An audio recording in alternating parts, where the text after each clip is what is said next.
வணக்கம். சீமானண்ணன் பேசிய கருத்தை உங்களுக்கு சுருக்கமாக சொல்ல போகிறேன். காணொலியை முழுமையாக பாருங்கள். சீமானண்ணன் கூறியவை: மேகத்தை காற்று தள்ளி கொண்டு போகுது, அதை தடுத்து நிறுத்தி ஸ்டாப் அப்படின்னு நிறுத்துறது யாரு? மலை. மலை முகடுகள் மலை மேலே 3000 அடி உயரத்தில் இருக்குது. அதுக்கு மேலே 300-400 அடி மரங்கள். எங்கே குளிர்ச்சியாக இருக்கிறதோ அங்கே மேகம் மழையை கொட்டிடும். குளிர்ச்சி இல்லை என்றால் திருப்பி வந்து கடலில் கொட்டிடும். இவ்வளோதான். அப்படி கொட்டுகிற மழையை அப்படியே உடனே கீழே ஓட விடாமல் மரம் இலையில் வேர்களில் தண்ணியை இழுத்து பிடிச்சி வச்சுக்கும். அந்த இலைகள் எல்லாம் கொட்டி கொட்டி வேர்களில் மக்கி அது மண்ணாக புது உருவம் பெற்றிருக்கு. நீரை தேக்கி வைத்து கொள்ளுது உணவுக்கு. அங்கே இருந்து ஓடி வருவதை கிராஸ்லேண்ட், புல்வெளி, அந்த சமவெளியில் இருக்கும் புற்கள் அதன் உணவு தேவைக்கு தேக்கி வச்சுக்குது. அங்கே இருந்து ஓடி வருவதை சோலைக்காடுகள் என்ற அடர்த்தியான புற்கள் இருக்கும் இடத்துக்கு போகுது. அது உணவு தேவைக்காக தேக்கி வச்சுக்குது. ஒரு புலி செத்து போனால் 25,000 மனிதர்களின் குடிநீர் தட்டுப்பாடு வருது என்கிறார். ஒரு புலிக்கும் இந்த 25,000 மனிதருக்கும் என்ன சம்மதம் இருக்குன்னு நீ கேட்கலாம். அந்த சமவெளியில் இருக்கிற புற்களை வரையாடுகளும் மானும் மாடும் காட்டு எருமைகளும் எல்லா மிருகங்களும் சாப்பிடுகிறது. அப்படி என்றால் மொத்த புல்களையும் அது உணவாக தின்றுவிட்டால் அங்கே நீரை தேக்கி வைக்க ஆள் இல்லை. அப்போது மானோ வரையாடோ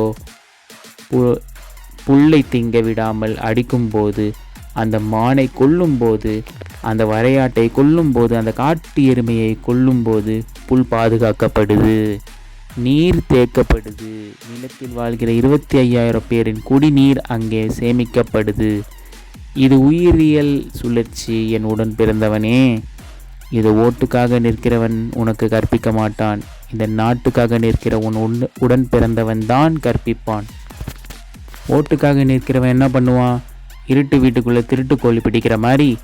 எத்தனை ஓட்டு? 5? ஓட்டுக்கு 15,000. இன்னும் கொஞ்ச நாளில் ஓட்டுக்கு 20,000 வருதா இல்லையான்னு நீ பாரு. ஓட்டுக்கு 20,000 வாங்கி கொடுக்காம நான் இந்த ஊரை விட்டு போக மாட்டேன்.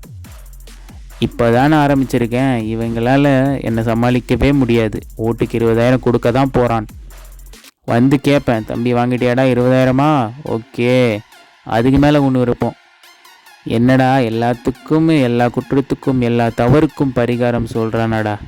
திருட்டு போய காசை நமக்கு கொடுக்குறான்.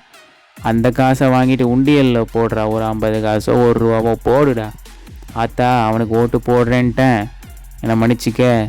இந்தா, உனக்கு நான் செஞ்சது தப்புன்னா என்னை மன்னிச்சிக்க. இந்த பாவிங்களுக்கு ஓட்டு போட முடியாது.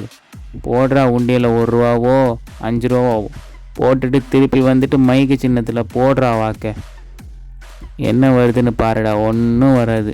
நீ நல்லவனை ஏமாத்துனா குற்ற உணர்வு இருக்கலாம். அயோக்கிய பைய, திருட்டு பைய, கேடு கெட்டவனை தானே ஏமாத்துன. நீ ஏன்டா பயப்படுற? அது உனக்கு பெருமை தான். அப்போது என்ன வருது? அங்கே இருந்து உருண்டு வருகிற துளிகள் அருவியாக கொட்டுது. அருவி ஆறாக பெருக்கெடுத்து ஓடுது. அதை எங்கே கொண்டு போய் விட்டுறணும்? தாய்கிட்ட, கடலில் விட்டுறணும். அது எப்படி? இப்போ பசுமாடு நம்ம பால் கறக்கணும். கன்றுக்குட்டியை அங்கே கட்டியிருப்போம், அவுத்து விடுவோம். அது அப்படியே போய் மாரில் முட்டுனோடனே அந்த பசுமாட்டுக்கு ஒரு புல்லையோ வைக்கோலையோ போட்டுருவோம். அவர் சாப்பிட்டுட்டு இருப்பார். அவர் கன்று தான் பால் குடிக்குதுன்னு அதே உணர்வில் இருக்கும் பசு. அப்படியே விட்டுரும். 2 முட்டி லேசாக சப்பை விட்டு குடிக்க விட்டு கன்றுக்குட்டியை பிடிச்சி இங்கே கட்டிடுவோம். பால் கறப்போம். அது நினச்சிக்கோ கன்றுக்குட்டி தான் குடிக்குதுன்னு. ஆனால் நீ என்ன சொல்லுவ? பசு பால் தரும், காக்கை வடையை திருடி விட்டதுன்னு சொல்லுவ. நீ தாண்டா பாலை திருடுற பரதேசி. அது உனக்கு பால் கறக்கலை, கன்றுக்குட்டிக்கு தான். ஆனால் நீ எடுத்துக்கிட்டு என்ன செய்கிற? உனக்கு மனசான்று இருக்குது. கொஞ்சம் வச்சுக்கிட்டு கன்றுக்குட்டியை அவுத்து விட்டுடுற. எப்படி கன்றுக்குட்டியை அவுத்து விட்டு அதோட தாய்கிட்ட சேர விடுறியோ அதுதாண்டா மேலாண்மை, நீர் மேலாண்மை. எப்படி பண்ணணும்? கடலில் இருந்து, தாயில் இருந்து வந்ததில்ல. உனக்கு தேவையானதை நீ எடுத்துக்கிட்டு தாய்கிட்டேயே அந்த ஆறை, அந்த நதியை சேர விட்டுடணும்.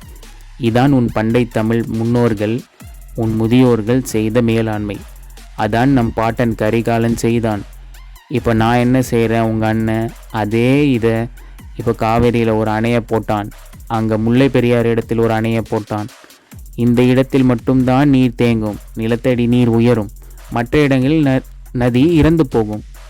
அந்த ஆறை நம்பி இருக்கிற மற்ற உயிரினங்கள், ஆற்றுக்கரையில் இருக்கிற புல் பூண்டு மரம் செடி கொடி எல்லாம், நத்தை நண்டு எல்லாம், புழுக்கள் பூச்சி எல்லாம் செத்துப்போம்.